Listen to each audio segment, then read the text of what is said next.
She said she needed more freedom. Turns out, freedom looked a lot like hooking up with the lifeguard she met on the beach while I was stuck in meetings. I'm not the type to air my dirty laundry online, but screw it, this one needs to be heard. You ever look back at your relationship and realize you were the only one actually in it? We had no kids, no crazy baggage, just 6 years of what I thought was loyalty and love. But apparently, while I was planning our future, she was planning her escape, in the backseat of a Toyota Corolla, with a guy who smells like sunscreen and poor decisions. This isn't just a story about cheating. It's a story about betrayal, lies, and how I caught my wife in a way you'd expect to see in a Netflix drama, only worse. Buckle up. I never thought I'd be that guy writing on Reddit looking for advice, but here I am. Sitting on my balcony, staring at the ocean we used to walk beside, realizing the person I thought I married doesn't exist anymore. My wife, let's call her Samantha, and I have been married for 6 years. We don't have kids, by choice. We were always the fun couple. Spontaneous road trips, weekend wine tastings, late-night beach walks. People used to envy us. And I used to believe the hype too. I used to think, damn, I actually married my best friend. We live on the coast, so she would regularly go to the beach. Said it helped her anxiety, helped her stay grounded. I never questioned it. She worked remotely as a marketing freelancer, so her schedule was flexible. I, on the other hand, worked 9 to 5, mostly in the city. A few months ago, she started using ride apps more often, even though we have 2 cars. I asked her why, and she shrugged it off. The parking's impossible near the beach, babe. And gas is expensive. Fair enough. She mentioned this one driver, Matt, who was super chill and knows the area. She even laughed once and said, "It's like I have a personal chauffeur now." I didn't blink. I didn't think much of it. I trusted her. God, what an idiot I was. The signs were there, now that I look back. She started dressing up more, subtly, but it was there. The bikini under an open shirt, the heavier makeup for a quick walk, the spritz of perfume just before stepping out. She always had a towel, a beach tote, sunglasses, and, weirdly, an extra water bottle. When I asked why, she joked. In case I run into stranded tourists. I laughed. She laughed. But looking back, it wasn't funny. It was her rehearsing. She started coming home later, saying Matt's schedule got tight or that they got stuck in beach traffic. Then there were the errands she'd run after the beach. Once she came back with only a granola bar and a tan line.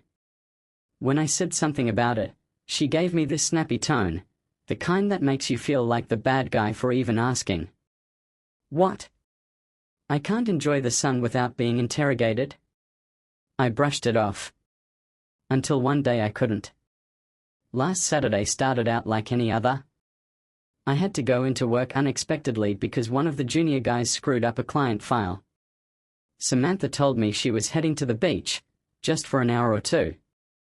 Her towel was already rolled up, sunglasses on her head. She kissed me like always. Same smile. Same tone. Fake. All of it. I left, but the client cancelled mid-morning, so I drove home. On the way, I passed through the coastal road near our usual beach, not intentionally, just force of habit. And that's when I saw it. Her bag. Her hair. Her voice. In the back of a silver Toyota Camry. Windows down, the car parked half on, half off a gravel lot right before the dunes. I slowed down, squinting to be sure. It was Samantha. And she wasn't alone. She was straddling some guy in the back seat. I couldn't see his face clearly, but I saw his hand on her hip. Her bikini top was off, hanging on the mirror. Her head thrown back like this was some kind of goddamn movie scene. I didn't even pull over. I just drove a little past them, heart beating out of my chest, and parked around the bend. I sat there for 5 minutes. Maybe 10. Thinking. This couldn't be real. This wasn't my wife. And yet, there she was, cheating on me in the most cliché, trashy, humiliating way possible. In the back of an Uber-like car. With Matt. I didn't storm up to the car. I didn't punch the window.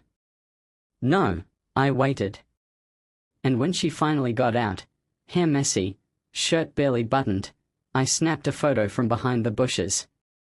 Her arm wrapped around him. She kissed him on the cheek. He laughed and grabbed her ass like it belonged to him. It was over. Right there. But I wasn't done yet. I had questions. And I wanted to see how far she'd go to keep lying. Let me know when you're ready for part 3, where the confrontation begins, and she goes full hysterical mode. I came home before she did.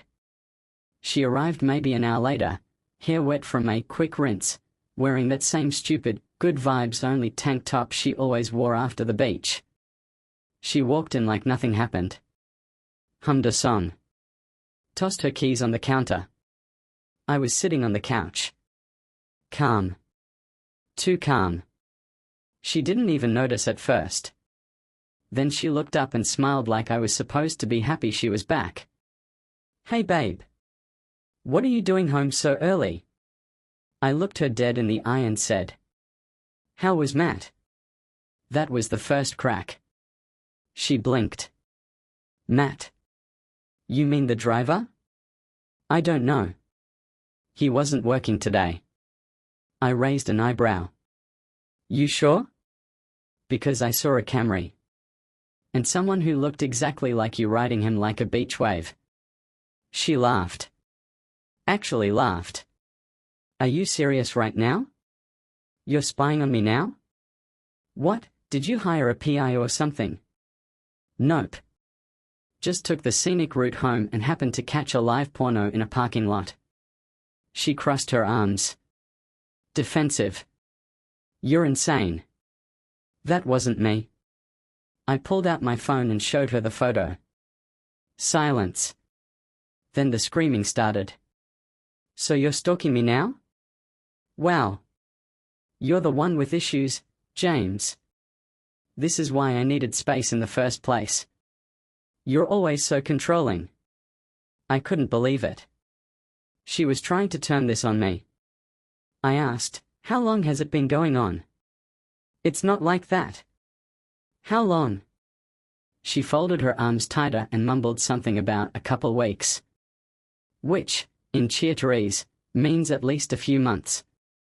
Then came the waterworks. Crocodile tears. Hands waving. Her voice getting shriller by the second. Like she was the one betrayed. You don't understand. I felt invisible.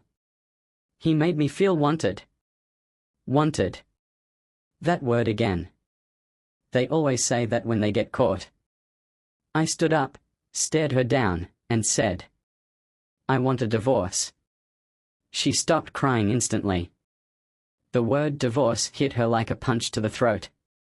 She stood frozen in our kitchen, mouth open, blinking like I just told her someone died. Wait. James. No. You're not serious. This is just a fight, people fight. This doesn't mean we throw everything away. I didn't say anything. Because I was serious. 6 years of marriage. Thrown away in the backseat of a taxi by a woman who couldn't even lie convincingly. She dropped the fake tears fast and went straight to bargaining. We can fix this. We'll go to counseling. It was a mistake. Just a dumb, stupid mistake. Funny how it was a mistake only after she got caught. I told her I'd already spoken to a lawyer, a bluff, but it landed. I said the house was in my name, and she had 48 hours to find somewhere else to stay. And that's when the mask really cracked. She screamed. Said I was being cruel, that I was abandoning her in her most vulnerable moment. I gave you my best years, James. And I just watched you give your best moves to a lifeguard in the back of a damn Toyota. She threw a glass. It shattered against the wall. Dramatic, messy, exactly like her. But I didn't flinch. I'd spent years loving her. Now I was done. There's a strange kind of peace that comes when you stop giving a damn. 2 days later, Samantha was gone. She packed 2 duffel bags, left a passive-aggressive note on the fridge, "Hope your pride keeps you warm," and slammed the door so hard a photo frame fell off the wall. Good riddance. I took a day off work, changed all the locks, and called a divorce attorney for real this time. I thought that was it. I thought we were done. Then Matt showed up. I came home from the store and found a sunburned, bleach-toothed idiot standing at the edge of my driveway in cargo shorts and sandals, like he was about to offer me sunscreen and a protein bar. "Hey man." "James, right." I stopped cold. "You've got 5 seconds to tell me why you're on my property." He held up both hands like I was some wild animal. "Look, I just wanted to talk." I didn't know she was married at first, I swear. I laughed. Out loud. "You drove her from my house." Repeatedly. "You think I buy that?" He scratched his head. "She said you were separated. Said you slept in different rooms. That you were like roommates, just staying together for taxes or something." I didn't respond. Because I already knew the kind of lies she was feeding him. He looked genuinely nervous. The golden boy lifeguard didn't seem so confident now. I backed off when I found out. "All right?" "She said you were cool with it." Cool with it? This guy thought I was the kind of doormat who high-fived his wife's boy toy. I stepped forward. "Leave. Before I forget that I'm the calm one." He left. But not before saying, "You should know, she told me she still loves you." Of course she did. Because he wasn't real to her either. Just a distraction. Just a ride. Just like the rest of us. I should have known she wasn't done. They never are.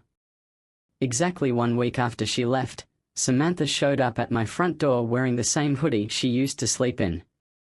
No makeup. Hair in a bun. The sad, soft version of herself she only rolled out when she wanted pity points. "James, can we talk?" I didn't say a word. She pulled out a stack of handwritten pages. "I wrote you something. It's everything. Everything I felt. Everything I did wrong. I've been doing therapy." I took the pages. Glanced at the first few lines. It read like bad fanfiction. "You were the calm in my storm." Matt meant nothing. I was lost and broken. I handed them back. "Was he in therapy with you when you were moaning in his backseat?" She flinched. Then came the same tired lines. "I didn't mean to hurt you. It was just a tension. I miss us. I miss you." I asked her one question. "Why didn't you tell me you weren't happy?" Her response? "Because I didn't want to hurt your feelings." "You didn't want to hurt me. So you cheated on me. In a car. With a man who probably thinks Nietzsche is a protein bar." I laughed. Not bitter, just done. "Samantha, I loved you. Deeply. Foolishly.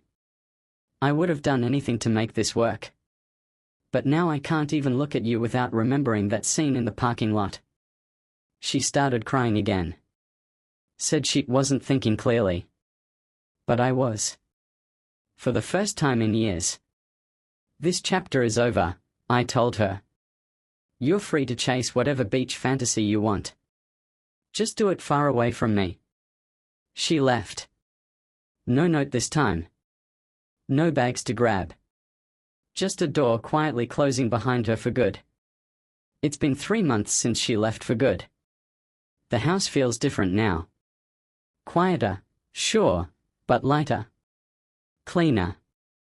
It no longer smells like her citrus shampoo or that perfume she only wore when she wanted attention. No more guessing games. No more anxiety when her phone buzzed after 10 p.m. No more pretending everything's fine when I knew it wasn't. I got rid of everything that reminded me of her. The mugs with our initials. The beach photos. The dumb framed quote she hung above the bed that said, "Love is patient, love is kind." She was neither. I joined a gym. Picked up boxing. Started cooking for myself again. My Spotify playlists are no longer full of songs she picked. And for the first time in years, I sleep through the night. People keep asking if I'm dating. Not yet. Right now, I'm dating the version of myself I left behind to keep her happy. The guy who used to read for hours. The guy who planned spontaneous road trips. The guy who loved deeply, without fear. He's coming back. And Samantha? She's a cautionary tale now. A story I'll tell someday when someone asks, "What's the worst lie you've ever been told?" The answer will be that she loved me, while loving someone else at the same time. To anyone reading this who feels that pit in your stomach, that uneasiness you can't explain, I'll say this. Trust it. You're not crazy. You're not dramatic. You're not too sensitive. You're catching the first red flags while your heart is still trying to paint them white. And when it all falls apart, you'll survive. Not because it didn't hurt, but because it broke you wide open and showed you exactly who was never meant to stay. Wife cheated with a lifeguard turned Uber driver. I caught her in the backseat. She lied, screamed, cried, begged, blamed me, and left. Now I sleep great and make damn good lasagna for one. And honestly, that's peace.